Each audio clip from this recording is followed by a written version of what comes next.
Continuando con los refranes de esta época, en pasando Navidad, a manzana y mitad.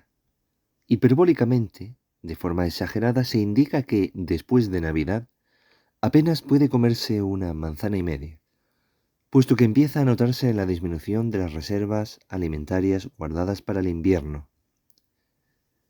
La Navidad al tizón y la Pascua al sol.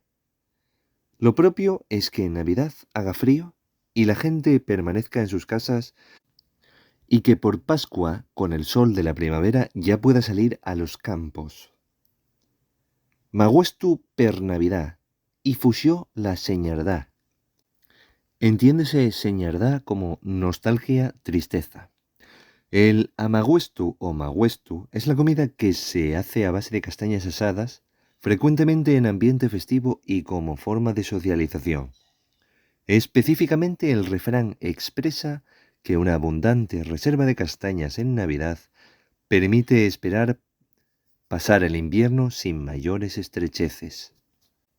El término fusió y una conjugación del verbo fuxir, y esto entiéndese como salir d'un sitio onde se estaba trancao, marchar apriesa d'un sitio pa nun pasar un peligro, librarse de daqué incómodo dañible, pasar rápidamente.